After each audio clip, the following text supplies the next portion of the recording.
All right, let's take a look at another exercise related to the statement of cash flows and also using the indirect method. And we had a longer video recently where we looked at calculating net cash flow, inflow or outflow from operating, investing, and financing activities. This exercise is limited strictly to operating activities.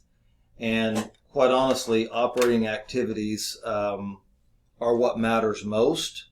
So if you're looking for a video that will give you a glimpse into all three, certainly that's fine.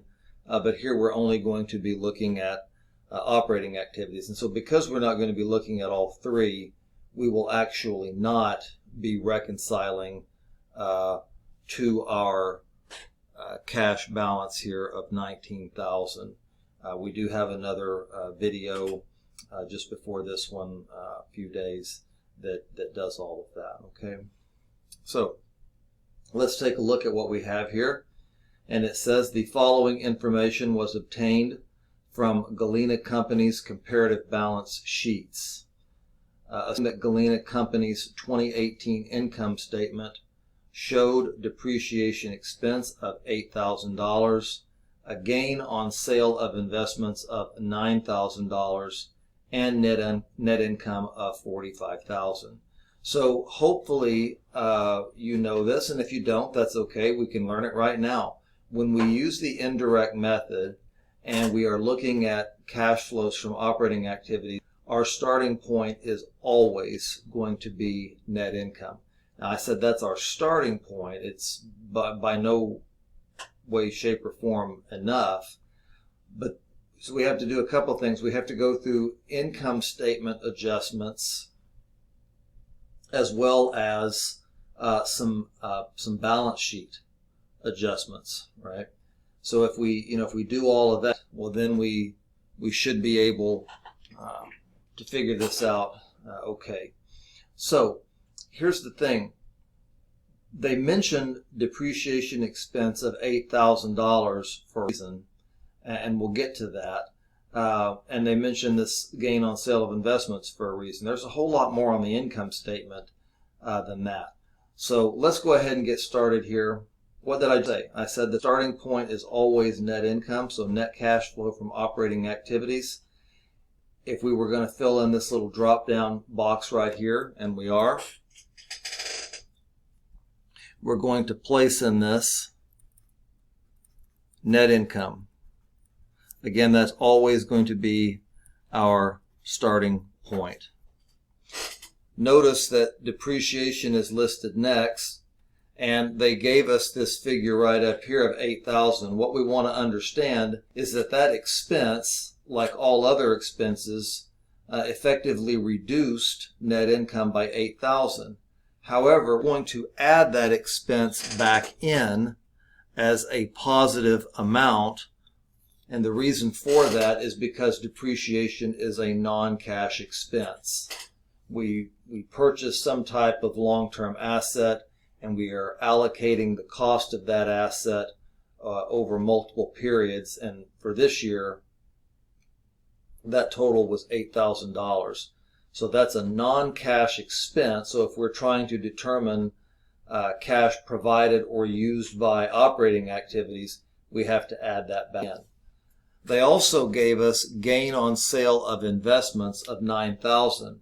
Well, this $9,000 increased our net income by that $9,000. So we could basically say, right, between these two items here, depreciation expense and gain on sale of investments, if those had not occurred,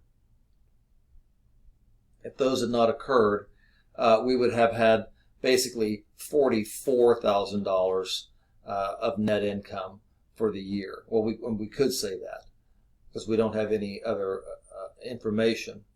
Okay, so what we're going to have to do, though, is because this is a positive, we're going to enter this gain on sale of investments which is 9,000, but we're going to take it away because this is a gain that was realized not from operating activities, but from investing activities. Okay. All right. So, change in operating assets. Well, we never have to do anything with cash. Again, this would be information that we would need if we were going to be going through the entire statement of cash flows. We're not going to be doing that. So what we're going to start with instead is accounts receivable. All right. And so we know that accounts receivable is an asset, a current asset. So let's go ahead and write that down. But what do we do with it? Well, with assets, we have to think in reverse. And I think this will make sense. Remember, we are using, this is absolutely critical that we know this, we are using the accrual basis of accounting. Why is that important? Well, it's important because we recognize the revenues, which we don't have the revenues. They just gave us net income, but revenues minus expenses and then the gains and losses equal net income. So there's a net essentially of $9,000, $35,000 at the end of last year, $44,000 on the same day a year into the future, that has gone up by $9,000. So part of that revenue, again, a net of $9,000, has yet to be collected in cash. So this is going to be a subtraction because essentially we have not collected $9,000. Inventory is also an asset, and it has gone up from $49,000 at the end of last year to $55,000 now. So what this indicates to us is that we have spent an extra $6,000 on inventory that we have not yet used. We have not expensed that. So inventory is an asset. It has gone up. So we're going to do the same thing, but this time for $6,000. And then prepaid rent. Prepaid rent is an asset, and it has gone down from $8,000 to $2,000. But prepaid rent is what we call a deferred asset. So the cash was spent on this at some time, in the past. We don't really know. And so when the months pass and we expense the rent, when we have a prepaid rent asset, well, the rent was prepaid.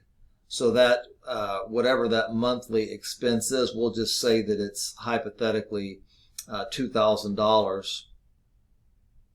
It is expensed as a non-cash expense. So because of that, a decrease in prepayment, which had a negative impact of $2,000 on the income statement,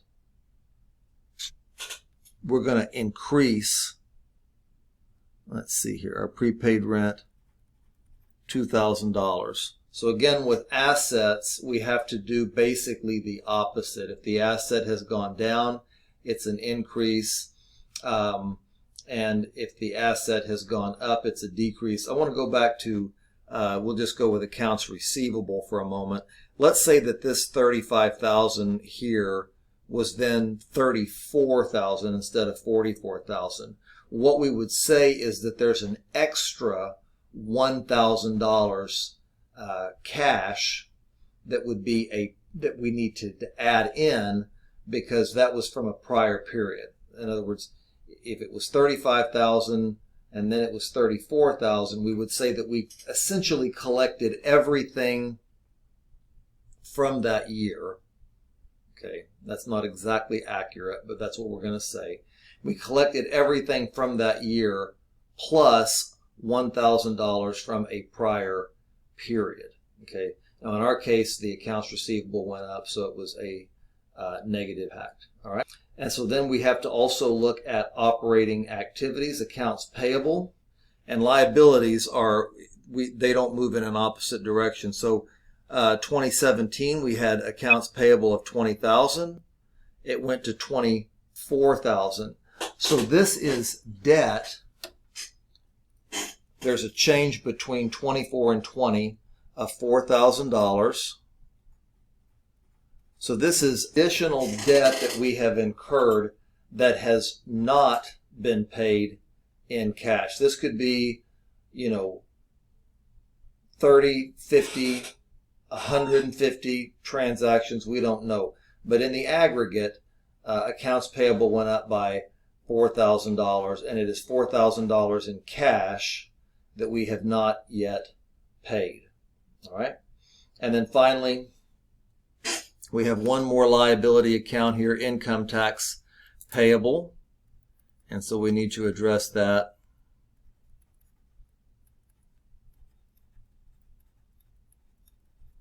And let's see what happened with that. It was 6,000. It went down by 1,000 to 4,000. So this is going to be a negative. We owed 6,000 and now we owe 4,000. So we are saying that essentially, assuming that there's not even if this wasn't an actual cash payment, it doesn't matter. It went from 6,000 to 4,000, so that is a $2,000 decrease to cash. Okay, so actually I need to put this 2,000 here in parentheses. And then so let's bring over our calculator.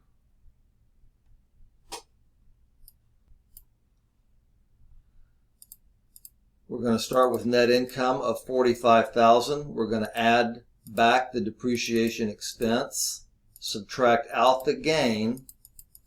By the way, if this was a loss, we would have added it. We would have added that loss back in. We're going to subtract out our accounts receivable increase of 9,000, as well as our increase to inventory of 6,000.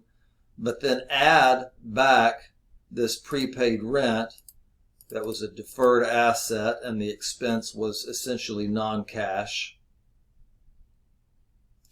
Then we're going to add in our increase in debt for the accounts payable and then subtract out the $2,000 in income taxes payable, which is probably a reduction to cash anyway. And so we have then net cash provided by operating activities, $33,000.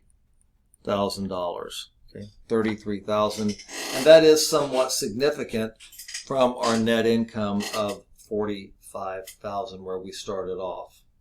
All right, that's it for this video.